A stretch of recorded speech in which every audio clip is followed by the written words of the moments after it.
तो समय समय पे भारत देश में हिंदू मुस्लिम की और समय समय पे हिंदू ईसाई का मामला प्रतिक्रिया पैदा करने के लिए बार बार बड़े पैमाने में किया जा रहा है साथियों। तो इसके पीछे के कारण को समझे बगैर भारत देश में ईसाइयों के ऊपर हो रहे अन्याय अत्याचार को रोका नहीं जा सकता।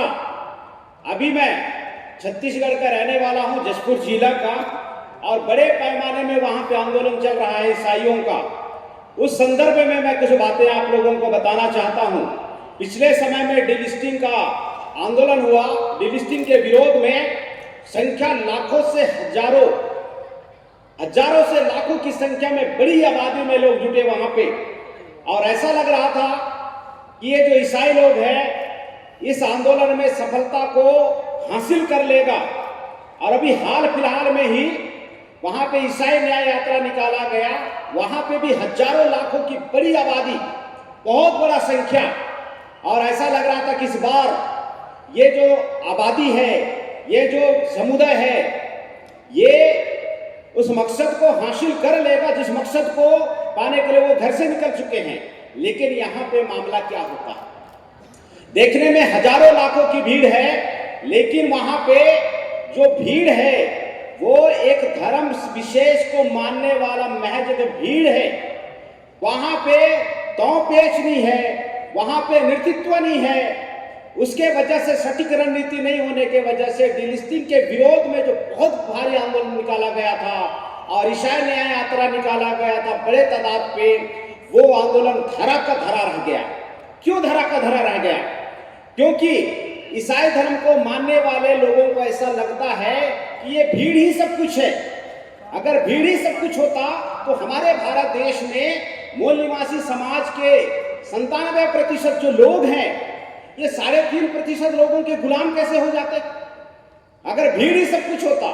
और हम कई दफे वहां के नेतृत्वकर्ता लोगों के साथ में हम लोग पैचअप बिठाने का काम करने का प्रयास किए, और वहां पे समस्या क्या होने लगा, वे जो ईसाई समुदाय के प्रतिनिधि छोटे छोटे समूह बना बना के उस समस्या के समाधान में लड़ने का भरपूर प्रयास करने लगे।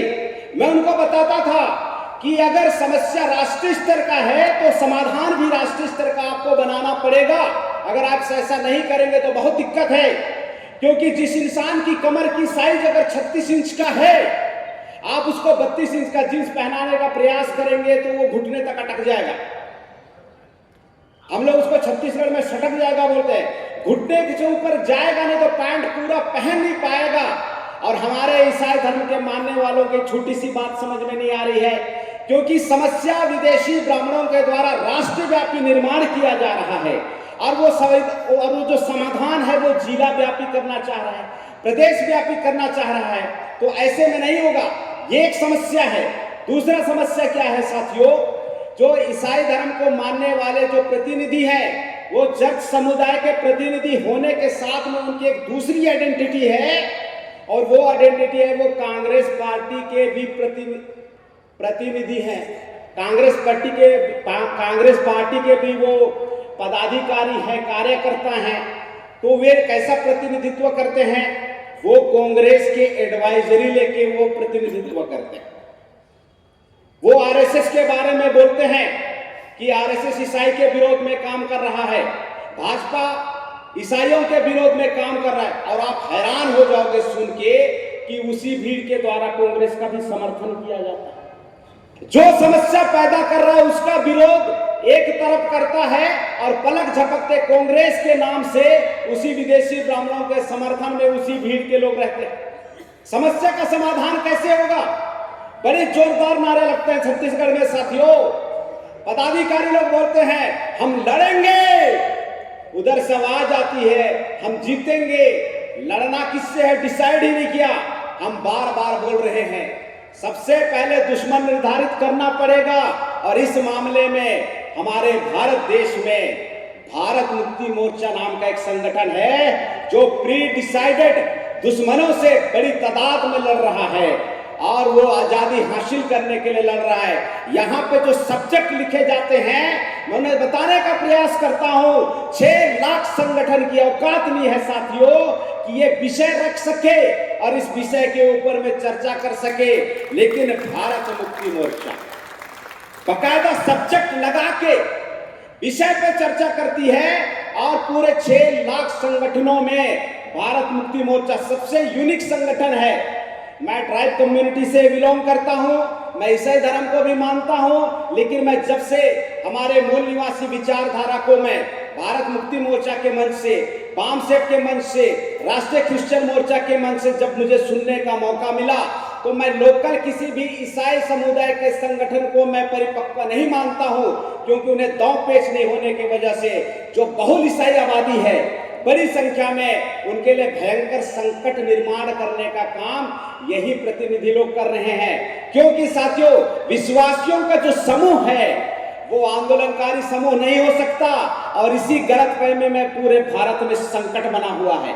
क्योंकि भीड़ को देखने के बाद में हमारे छत्तीसगढ़ में कहावत है, पाव रोटी जैसा फूल जाना।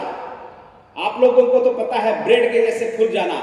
हमारे छत्तीसगढ़ में 2 ऐसा, उसको महाराष्ट्र में वाड़ा बोलते हैं, नहीं पाव बोलते हैं, तो वो जो फूल जाता है ऐसा, तो भीड़ को देख के हमारे प्रतिनिधि लोग फूल जाता है पाव रोटी जैसा। उसके बाद में हर बार धोखा खाते हैं। अभी जशपुर जिला में पिछले साल में सिस्टर विवाह के ऊपर में एक भाजपा की पॉलिटिशियन है, उन्होंने चाटा मारने का काम किया, उसके बाल को नोचने का काम किया, और पूरा जशपुर जिला पूरा आंदोलन में पूरा समा गया साथियों। लाखों की संख्या में विरोध रैली निकलना शुरू किया। लोग उस घटना का जिक्र कर रहा है, लेकिन घटना पैदा करने वाले का जिक्र बिल्कुल नहीं कर रहा है। भीड़ के लोगों को पता ही नहीं कि आंदोलन को कैसे लड़ा जाए, कैसे हासिल किया जाए। मुझे बोलने का मौका दिया गया और मैंने वहां पे बोला कि विदेशी ब्राह्मणों का जो भारतीय जनता पार्टी है वो प्रतिक्रिया से जशपुर जिला में, छत्तीसगढ़ में साथियों हिंदू ईसाई का मामला खड़ा करना चाह रहा है। इसलिए विदेशी ब्राह्मण जो डीएनए के आधार पे विदेशी हैं, सबसे पहले उनको यहां से खदेड़ने की जरूरत है। मैंने ऐसे मंच में बोला और जो भीड़ था वो पूरा सन्नाटा, ये बोल क्या रहा है। अभी माननीय अरविंद कच्छप साहब ने कहा कि बार बार पास्टरों के विरोध में जब आरएसएस के लोग मारने पीटने का काम करते थे, हम लोग 6000 लगभग हमारे समर्थकों को खड़ा करके बीच सड़क में हमने नारा लगाया था साथियों, सबसे बड़ा आतंकवाद ब्राह्मणवाद। तो हमारे जो समर्थक लोग जो बहुत सारे मैच्योर नहीं थे साहब, वो आवाज ही नहीं लगाते। हम इधर बोल रहे हैं सबसे बड़ा आतंकवाद ब्राह्मणवाद, सामने वाला चुपचाप।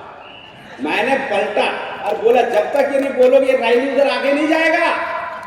और हौसला भरे साथियों, उसके बाद में फिर आवाज आई सबसे बड़ा आतंकवाद ब्राह्मणवाद के नारे से अंबिकापुर का जो शहर गूंज गया, और जितने भी ब्राह्मण जो वहां पे पुलिस विभाग में अधीक्षक थे, टीआई थे, और भी बहुत सारे यहाँ पे एसआई लोग थे साथियों, अपना नेम प्लेट जिसमें शर्मा वर्मा बनर्जी चटर्जी लिखा हुआ था, नेम प्लेट कैसे पलट दिए।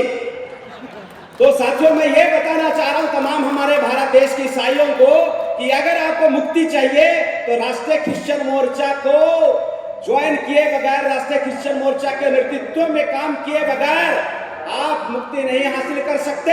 क्योंकि विदेशी ब्राह्मणों का जो चरित्र है साथियों, वो षड्यंत्रकारी चरित्र है, और उस षड्यंत्रकारी चरित्र का एंटीडोट वामन मेश्राम साहब है।